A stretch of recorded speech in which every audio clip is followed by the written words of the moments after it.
അങ്ങനെ ഇവിടെ ഈ ഡയറി എടുത്ത് ഡോറും അടച്ച് ഇവളുടെ റൂമിൽ പോയിട്ട് ഡയറി തുറന്നു. ആകെ 2-3 പേജിൽ മാത്രമേ ഡയറിയിൽ എഴുതിയിട്ടുള്ളൂ. ഫസ്റ്റത്തെ പേജ് തന്നെ വലുതായിട്ട് പേര് കൊടുത്തിട്ടുണ്ട്, സഞ്ജന കെ. ഇത് കണ്ടത് ഇവൾ ആകെ ഞെട്ടിപ്പോയെ, ഇവളുടെ പേര് തന്നെയാണല്ലോ. ആൻഡ് സെക്കൻഡ് പേജിലും തേർഡ് പേജിലും ആകെ എഴുതിയിട്ടുള്ളത് ഈ കുട്ടിന്റെ കുറച്ച് ഡ്രീംസ് ഒക്കെ ഉണ്ടോ. അതായത് സ്വന്തമായിട്ട് ഒരു ക്ലിനിക് ഇട്ട് കുറെ പേഷ്യൻസിന് ഫ്രീ ആയിട്ട് ചികിത്സിക്കണം, ആൻഡ് പൈസ ഇല്ലാത്തവർക്ക് കുറെ ഫ്രീ ആയിട്ട് മെഡിസിൻ എത്തിച്ചു കൊടുക്കണം, അങ്ങനത്തെ ആളുടെ കുറച്ച് ഗോൾസ് ഒക്കെയാണ് എഴുതി വെച്ചിട്ടുള്ളത്. ഇത് വായിച്ചപ്പോൾ തന്നെ സഞ്ജനക്ക് മനസ്സിലായി ഈ ഡയറി എഴുതിയ കുട്ടി ഭയങ്കര കൈൻഡ് ആയിട്ടുള്ള ഭയങ്കര പാവമായിട്ടുള്ള ഒരു കുട്ടിയാണ്, ആൻഡ് ഒരു ഡോക്ടർ കുട്ടിയാന്നുള്ളതും മനസ്സിലായി. അട്ടപ്പാതിരായോണ്ട് ഇപ്പൊ തന്നെ വിളിച്ചാണ്ട് ഓണറിനോട് ധാരാൻ ചോദിക്കാൻ പറ്റൂലല്ലോ. അങ്ങനെ വിളി സഞ്ജനയെ കുറിച്ച് ആലോചിച്ച് കിടന്ന് എപ്പോഴും ഉറങ്ങിപ്പോയി. പിറ്റേ ദിവസം രാവിലെ നീച്ചത് ഇവൾ ആദ്യം ഓണറിനെ വിളിച്ചിട്ട് ചോദിച്ചു, ആരെ സഞ്ജനക്കെ.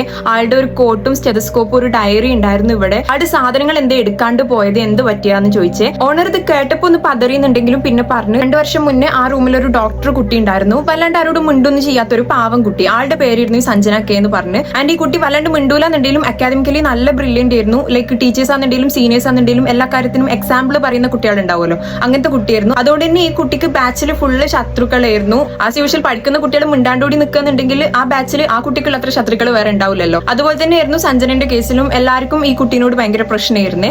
അങ്ങനെ ഇവർക്ക് ഈ സർജറി എല്ലാം അസിസ്റ്റ് ചെയ്യാനുണ്ടാവുമല്ലോ, ടീമാക്കിയിട്ടുണ്ട്. അങ്ങനെ ഒരു ദിവസം ഈ കുട്ടി സർജറി അസിസ്റ്റ് ചെയ്ത ടൈമിൽ ഇവളും ബാച്ചിലെ കുറച്ച് കുട്ടികളാണ് ഉണ്ടായിരുന്നത്.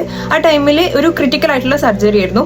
ഈ കുട്ടീന്റെ സഞ്ജനന്റെ ഭാഗത്തു നിന്നുള്ള മിസ്റ്റേക്ക് കൊണ്ട് ഈ പേഷ്യന്റ് മരിച്ചു എന്നാണ് പറഞ്ഞത്. ആൻഡ് ഇതിൽ സീനിയർ സർജന്റെ ഭാഗത്തു നിന്നാണ് മിസ്റ്റേക്ക് പറ്റിയിട്ടുള്ളത്, അതുപോലെ ഒപ്പം നിന്നിട്ടുള്ള കുട്ടികൾ ഇവളെ പെടുത്തിയതാണെന്നൊന്നും അറിയില്ല. ഈ സഞ്ജനോട് ഒപ്പമുള്ള കുട്ടികൾക്ക് ഇത്രയും പ്രശ്നം ഉണ്ടായതുകൊണ്ട് തന്നെ ഈ ഒരു കേസിന്റെ ഇന്റേണൽ എൻക്വയറി വന്നപ്പോൾ എല്ലാവരും ഈ കുട്ടീന്റെ ഭാഗത്തു നിന്നാണ് മിസ്റ്റേക്ക് വന്നതെന്ന് പറഞ്ഞു. അതുകൊണ്ട് തന്നെ പെട്ടെന്ന് ഹോസ്പിറ്റൽ അതോറിറ്റി ഇവളെ ഡ്യൂട്ടിയിൽ നിന്ന് റിമൂവ് ചെയ്ത് അതുപോലെ തന്നെ കോഴ്സ് ഇവളെ പുറത്താക്കും ചെയ്തു എന്നാണ് ഇയാൾ പറഞ്ഞത്. ലൈക്ക് ടെമ്പററി സസ്പെൻഷൻ ആയിരിക്കും ഇയാൾ ഉദ്ദേശിച്ചിട്ടുണ്ടാവുക. അങ്ങനെ ചെയ്ത് ആൻഡ് ഇവർ സർജറി ചെയ്തിരുന്നത് ഒരു ബോയിനായിരുന്നേ. ഈ ചെക്കന്റെ ഫാമിലി എന്നുണ്ടെങ്കിൽ ആ നാട്ടിലെ ഫിനാൻഷ്യലി നല്ല പവർഫുൾ ആയിട്ടുള്ള ഫാമിലിയാണ്, അതുപോലെ തന്നെ പൊളിറ്റിക്കലി നല്ല ഇൻഫ്ലുവൻസ് ഉള്ള ഫാമിലിയാണ്. ഹോസ്പിറ്റലിന്റെ ഭാഗത്ത് നിന്ന് പെട്ടെന്ന് ഇങ്ങനെ ഉണ്ടായിരുന്നുണ്ടെങ്കിലും മേ ബി ഈ ഫാമിലി അത്രയും ഇൻഫ്ലുവൻഷ്യൽ ആയതുകൊണ്ടായിരിക്കും, അല്ലെങ്കിൽ ഒപ്പമുള്ള കുട്ടികളുടെ ഭാഗത്ത് നിന്ന് ഇത് പുറത്തേക്ക് വന്നതായിരിക്കും. എന്തായാലും ഈ ന്യൂസ് പെട്ടെന്ന് തന്നെ പുറത്ത് വന്ന് ഈ മരിച്ച കുട്ടീന്റെ ഫാമിലി എല്ലാം ഇത് അറിഞ്ഞ്, അല്ലെങ്കിൽ സഞ്ജനന്റെ മിസ്റ്റേക്ക് കൊണ്ടാണ് ഈ കുട്ടി മരിച്ചു പോയത് എന്നുള്ളത് അറിഞ്ഞ്. ആൻഡ് ഈ ഫാമിലി എന്നുണ്ടെങ്കിൽ ഓൾറെഡി ഭയങ്കര പ്രശ്നക്കാരായിട്ടുള്ള ഫാമിലിയാണ്. ഇതുകൂടി അറിഞ്ഞപ്പോൾ ഇവർ ഈ സഞ്ജനനെ എന്തും ചെയ്യുന്നുള്ള അവസ്ഥയിലായി.